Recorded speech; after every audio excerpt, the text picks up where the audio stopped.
Hi everyone, welcome to The Talk on Ben TV. My name is Matthew and I'm joined here today by Tina, Luka and Michael. And we're here to give, I guess, Ben TV viewers the talk that a lot of queer youth don't get. You know, when heterosexual children grow up, they talk about getting the talk about sex from their parents, and even though that can be quite limiting in itself, for queer people it's non-existent. So we thought we'd talk today about issues around sex and sexuality that affect LGBTI people that we don't get to hear about from other people, like we grow up not getting anyone to talk to about it. So today we're going to talk specifically about sex education and how it can be improved. So I guess to start off with, and this is open to all of you guys, how did you learn about sex and sexuality? Where did you learn about sex? I learned about sex, like heterosex, in school, as most kids probably did, the usual put the condom on the banana kind of thing.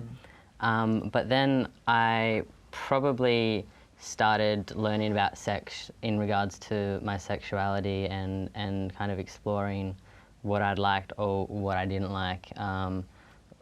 Admittedly, probably through porn and also through just experience.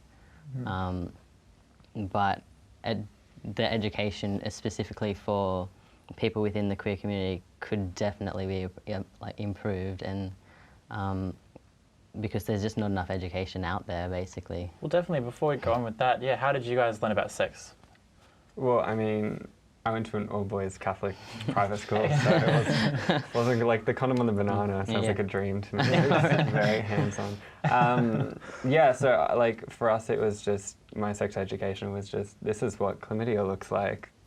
Bye. Oh, like, I remember that. That was it, yeah. Sit with that for a while. Yeah, so it wasn't like homophobic at all. It was just like, gay people don't exist in sexes, penis and vagina, etc. And so like, and I think because they're not outrightly saying that like gay sex is bad or gay people are bad, or, you know, it's just this kind of silence around queer sexuality or queer relationships or queer romance or desire or anything is just, because if you don't talk about it, young kids are just going to think that it's either it doesn't exist or it's abnormal, and they think that, wow, no one, like, this is what everyone else is feeling, like, why am I feeling this? Like, why are you feeling different? Yeah. Tina? Well, hetero, of course, you learned in school and all that, but I guess with the, you know, homosexuality and sex with other women, so lesbian sex, I didn't really get to learn that off anybody, really. It was more of, you kind of have to go online and read things, and I didn't actually experience watching lesbian porn, so I probably still don't do it now. And but yeah, it's just more of experience. I think having experienced that, and I think that's a bit of an issue, because you kind of go in there and experience it not knowing the safety precaution, you know, practicing safe sex. And so, you know, from my experience, I don't think, when I look at it, it's not really considered safe sex, because there's so many, and I don't think there's enough education for lesbians in regards to that. We too also have to have safe sex and using diaphragms and all that. And yeah, so I never really got that until I grew up and actually learned it. Well, that's the thing. I know, for instance, like the Victorian AIDS Council, Living Positive Victoria, they have a lot of campaigns around safe sex for gay men, but I was curious, you know, do they have many campaigns, or is there enough information out there, particularly for lesbian women, and, like, you know, protection when it comes to sex?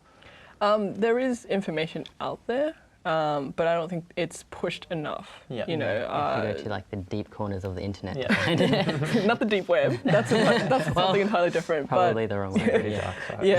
But no, I don't think there's enough education. Like, you know, if I speak to other lesbians out there, they don't realize, you know, just keeping hygiene, or you can potentially use gloves instead of condoms. You know, you can actually use condoms and cut it in a way so you can use it as a diaphragm.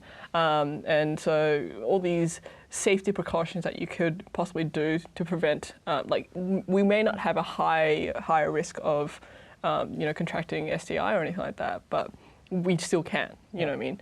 And so by having education on how we can prevent that in lesbians, you know, we don't have that. Well, it's not pushed as hard compared to the Victorian AIDS councils for gay men and everything like that, so yeah. I mean, most of you mentioned that, you know, the internet was a big source of information, and I think that's where I guess the problem comes in, because while there can be invaluable resources online, there's also a lot of misinformation out there. For instance, through porn, like, you know, porn can be very problematic in terms of informing you of what sex should be, you know, gay sex, lesbian sex, any kind of sex. And so I think, how do you guys think that we could improve education, or how do you feel like people could, younger people in particular, learn more about sex in a better way? Is it through schools, through parents, through how could it be improved? Well, I mean, a lot of people say that parents should be, this is usually like the abstinence only kind of parents are saying, like, I should be telling my kids, and like, I really don't want to talk to my parents about like anal sex.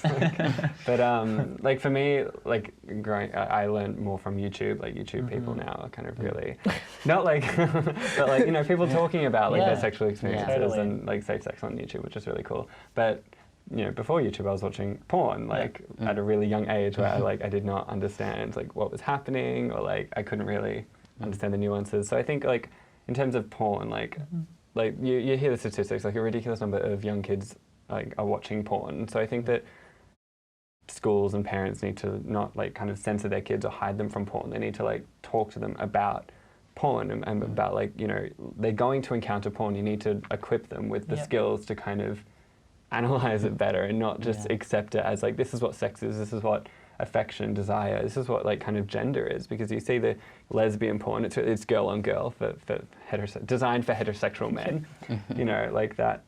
I think, you need to be able to kind of understand the kind of implications of, and really problematic implications of what we see in mainstream porn. I think like, even if, I know there are some groups out there now doing it, but just more groups who are out there for younger people in the queer community, kind of, like, I think some of them are like running workshops and like just printing little information booklets that is kind of basically just saying, it's perfectly fine, it's perfectly normal, and like this is, like what you can do about it, instead of just, or like publishing information, like even for parents to talk to their kids about it, because I don't think I'd like want to speak to my parents about it either. Definitely, and we should say, like, there definitely has been progression in that area. So for instance, Minus 18, and the Safe Schools Coalition, they've published resources like the All of Us one, which is for high schools, informing them about how to create an inclusive and supportive environment for queer students, and also the OMG I'm Trans resource, for instance.